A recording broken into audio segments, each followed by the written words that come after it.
Most important चीज़ ये समझने वाली है कि हम डरे क्यों हैं। क्योंकि मीडिया ने हमको डरा दिया इस वजह से हम डरे हुए हैं, या सब डरे हुए हैं इसलिए हम डरे हुए हैं, या कोई रीज़न है हमारे डरने के पीछे। बेसिकली जो इन्फॉर्मेशन है जिसके बेस पे हम सोच रहे हैं वो इन्फॉर्मेशन सही इन्फॉर्मेशन नहीं है, वो कंप्लीट इन्फॉर्मेशन नहीं है, वो इनकम्प्लीट इन्फॉर्मेशन है। इस वजह से हम डरे हुए हैं। अगर एक बार क्लियर हमारे पास में इन्फॉर्मेशन आ जाए, हमको क्लियरली समझ आ जाए कि एग्जैक्टली हो क्या रहा है, तो हो सकता है हमारा जो डर है वो बहुत ही कम हो जाए या फिर बिल्कुल ही खत्म हो जाए। करंट सिचुएशन ये है कि नियर अबाउट 2 लाख केसेस हो चुके हैं इंडिया में, करीब करीब 5,800 डेथ्स हो चुकी हैं, 40 लाख टेस्ट हो गए हैं। और ये सबसे इंपॉर्टेंट है समझना हमको कि इस टेस्ट का क्या रोल है, जो भी हमारा डर है उससे उसका क्या कनेक्शन है। तो अगर मैं किसी से भी पूछूंगा कि भाई आप क्यों डरे हुए हो, वो कहेंगे कि इसमें डेथ रेट बहुत ज्यादा है। मैं कहूंगा कितना ज्यादा है, तो वो कहेंगे 2 लाख में से 5800 की डेथ हो गई है। तो दैट मीन्स कितना हो गया डेथ रेट, नियर अबाउट 3% हो गया। 3% का मतलब कि 100 लोगों को होता है, उसमें से 3 की डेथ हो जाती है। क्या ये सच है? पहले इसको समझने की कोशिश करते हैं कि 3% ये कितना है। टेस्ट कितने हुए अभी तक? 40 लाख हुए हैं। और अगर किसी को देखना है कि कितने टेस्ट हुए हैं, कितने हो रहे हैं डेली बेसिस पे, तो एक वेबसाइट है worldometers.info, वहां पर जाकर के आप देख सकते हो कि डेली बेसिस पे कितने टेस्ट बढ़ रहे हैं, किस किस कंट्री में कितने कितने हैं, वो सब आ जाएगा उसके अंदर। तो अभी टेस्ट समझना जरूरी क्यों है? क्या इंडिया की पॉपुलेशन 40 लाख है? नहीं है। इंडिया की पॉपुलेशन क्या है? 130 करोड़। उसमें से टेस्ट कितने हुए हैं? 40 lakh, which is not even 1%। 1% भी देखे तो 1 करोड़ 30 लाख होता है। तो 40 लाख टेस्ट हुए, जिसमें से केसेस कितने डिटेक्ट हुए? Near about 2 lakh. ये बिल्कुल ऐसा है जैसे मान लो कि अगर मैं आपसे पूछता हूं कि दिल्ली में रोड्स के ऊपर कितने एक्सीडेंट होते हैं, तो आप क्या कहोगे? आप कहोगे भाई मुझे नहीं पता। तो मैं कहूंगा पता करो, लेट्स फाइंड इट आउट कि भाई कितने एक्सीडेंट होते हैं। तो हमने क्या किया, 10 अलग अलग पॉइंट पे 10 सीसीटीवी कैमरास लगा दिए और उन सीसीटीवी कैमरास में कैप्चर करना शुरू कर दिया कि कितने एक्सीडेंट्स हो रहे हैं इन 10 अलग अलग पॉइंट्स पे।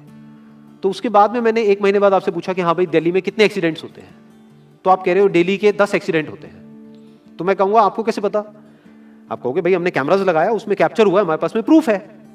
तो मैंने कहा लेकिन क्या 10 ही जगह हैं जहां पे वो कैमरास लग सकते हैं?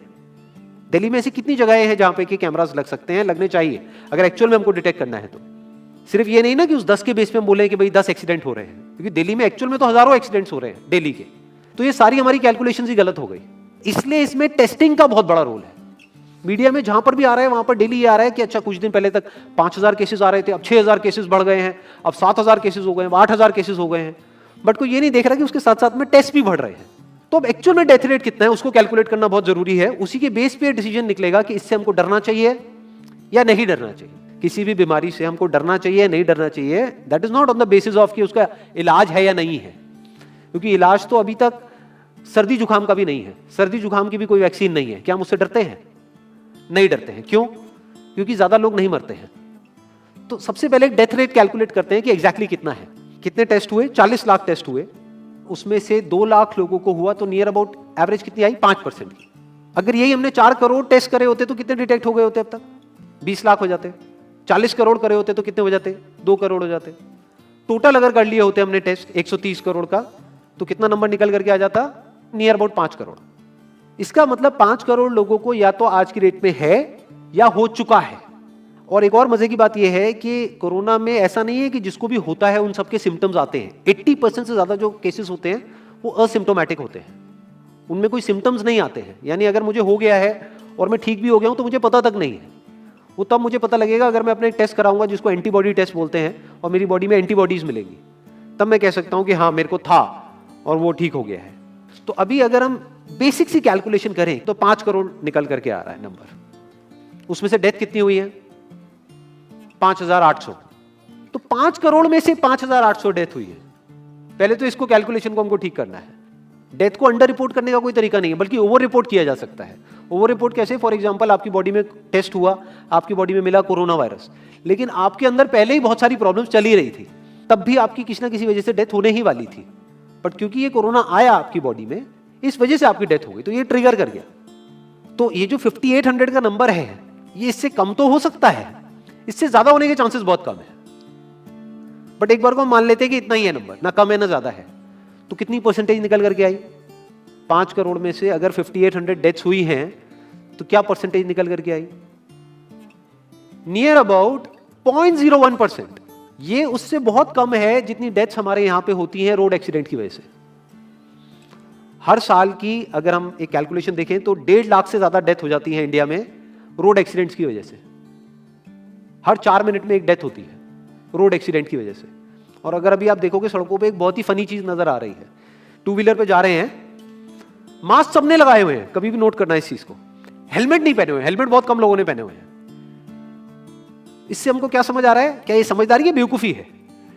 क्योंकि हेलमेट ना लगाने की वजह से उनके मरने के चांसेस उससे बहुत ज्यादा है, कई गुना ज्यादा है जितना कि कोरोना से मरने के उनके चांसेस है। तो ये डर है जो चारों तरफ फैल रहा है और मीडिया डर को और बढ़ाता चला जा रहा है। और क्योंकि सही इंफॉर्मेशन किसी के भी पास में नहीं है या सही कैलकुलेशन किसी के पास में नहीं है, ये जो अभी हम कर रहे हैं इसको मैथमेटिकल मॉडलिंग बोलते हैं। यानी एक डेटा को देख करके एक मॉडलिंग करी जाए और फिर समझा जाए कि एक्चुअल में जो सही डेटा है वो क्या है। ये नहीं कि लिमिटेड डेटा के बेस पे हम कोई भी कंक्लूजन ड्रॉ कर लें और उसके बेस पे डरते रहें। तो अगर इसका डेथ रेट 0.01% है तो हम सब इतना डर क्यों रहे हैं? क्या कुछ और है जिससे हमको डरना चाहिए, जिससे हम नहीं डर रहे हैं, जिसके बारे में कोई बात नहीं कर रहा है, जो इससे लाख गुना ज्यादा भयानक है?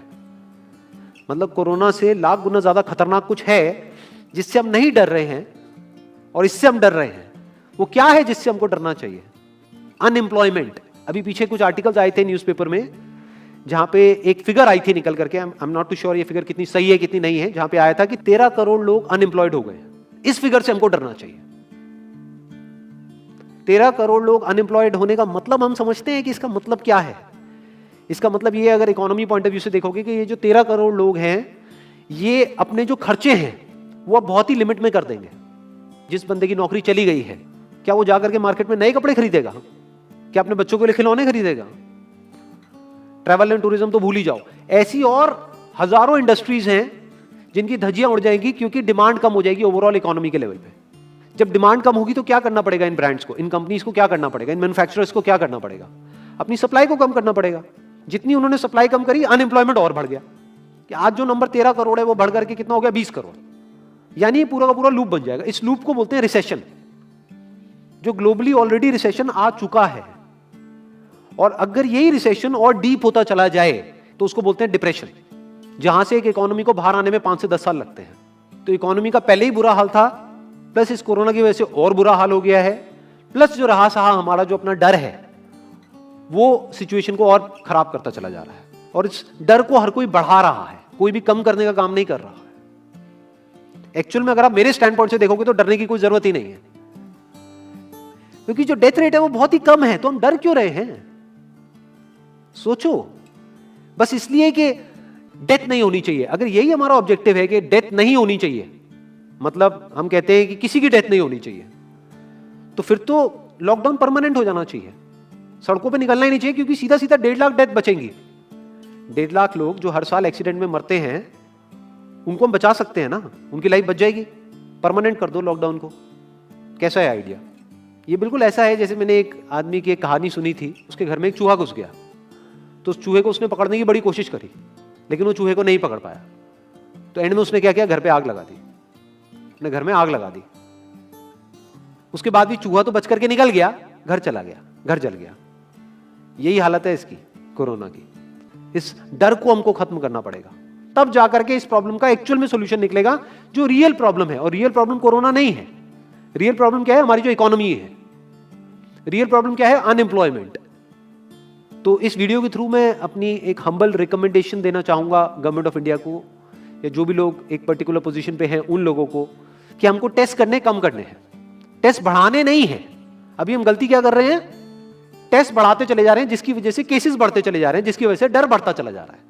गवर्नमेंट क्या एक क्राइटेरिया नहीं बना सकती कि जो क्रिटिकल केसेस है बस उन्हीं का टेस्ट करो, क्योंकि उन्हीं को हॉस्पिटल में एडमिट करने की जरूरत है, तो उन्हीं का टेस्ट होना चाहिए ना।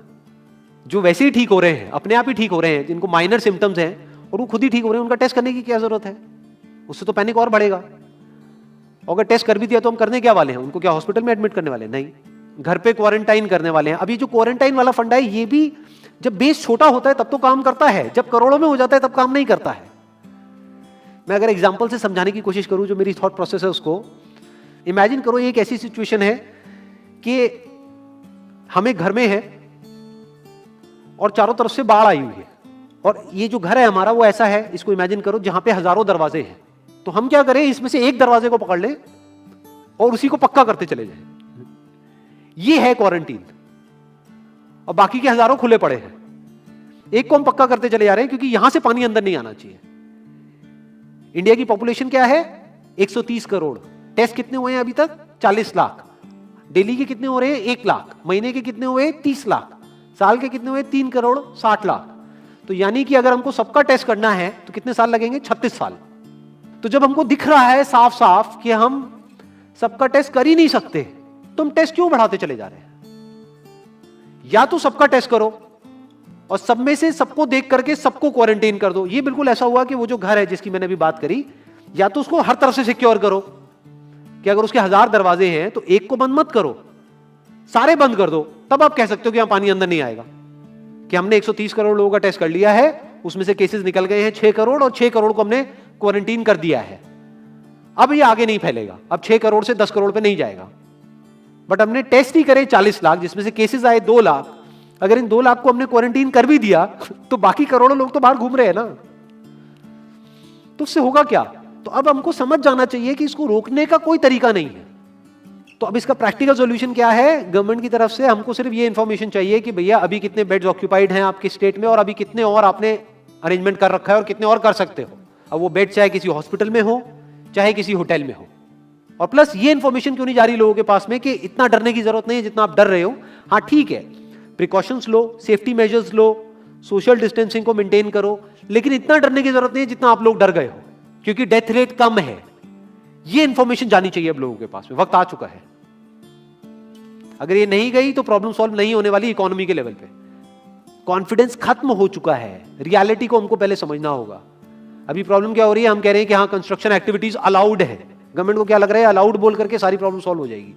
अलाउड तो हो गई, बट मेरे जो फ्रेंड्स हैं जो कंस्ट्रक्शन इंडस्ट्री में हैं वो बता रहे हैं कि लेबर ही नहीं है, लेबर सारी अपने गांव चली गई है। तो अब कौन कंस्ट्रक्शन करेगा वहां पे? अब ये लेबर चली तो गई है, इसको वापस कैसे बुलाओगे? मीडिया में अगर रोज ये दिखेगा कि केसेस बढ़ रहे हैं, केसेस बढ़ रहे हैं, केसेस बढ़ रहे हैं, वापस आएंगे वो लोग? 1 से लाख नहीं आएंगे। तो उनको मीडिया में क्या दिखना चाहिए, न्यूज में क्या दिखना चाहिए कि अब ये प्रॉब्लम सॉल्व हो रही है। तो लोगों के अंदर का डर निकलना चाहिए। यानी जो भी मैंने अभी तक कहा, अगर मैं उसको सम अप करूं तो वो क्या है प्रैक्टिकली, अगर पॉइंटर्स में सॉल्यूशन देखा जाए। नंबर 1 मोस्ट इंपॉर्टेंट, टेस्ट धीरे धीरे हमको कम करने हैं, बढ़ाने नहीं है। दिन के 1 लाख टेस्ट हो रहे हैं, मैं ये नहीं कह रहा कि एकदम से 10,000 कर दो, 1 लाख के 90,000 कर दो, एटलीस्ट बढ़ाओ मत। समझ गए? 1 लाख के 1.5 लाख टेस्ट मत करो दिन के, 2 लाख मत करो, क्योंकि तब भी 36 साल लगेंगे पूरा करने में। अगर आपने स्पीड डबल भी कर दी तब भी 18 साल लगेंगे। 18 साल तक तो पता नहीं ये बीमारी कहां होगी, किसी को याद तक नहीं होगा।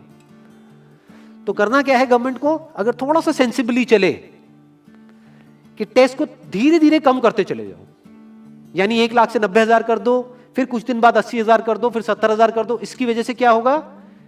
मीडिया में केसेस कम होते हुए दिखेंगे, अखबारों में केसेस कम होते हुए दिखेंगे। हर जगह पे जहां पे अभी आ रहा है कि अभी तक की सबसे बड़ी फिगर, आज तक के सबसे ज्यादा केसेस, वो सब धीरे धीरे कम हो जाएंगे। कम मीडिया में पैनिक फैलेगा, कम पैनिक फैलेगा लोगों में, धीरे धीरे लोग बाहर निकलना शुरू होंगे, जो अभी नीड ऑफ द आवर है। धीरे धीरे लोग बाहर निकलेंगे, धीरे धीरे डिमांड बढ़ेगी, धीरे धीरे लोगों में कॉन्फिडेंस आएगा, धीरे धीरे लोग जो गांव चले गए हैं वो वापस आएंगे। एक्चुअल में काम शुरू होगा, ऑन पेपर नहीं कि काम शुरू हो गया है, एक्चुअल में लोगों का काम शुरू होगा, लोगों का काम शुरू होगा, इकोनॉमी शुरू होगी। बिल्कुल ऐसा है जैसे 2 महीने के लिए आप किसी गाड़ी को बंद करके कहीं पे रख दोगे राज में, तो क्या होगा? बैटरी डाउन हो जाएगी। उस वक्त क्या करना पड़ेगा? उसको धक्का मारना पड़ेगा। तो अभी उस धक्के की जरूरत है, जंप स्टार्ट की जरूरत है। अब जो टाइम है वो डरने का नहीं है, इस डर को खत्म करने का है।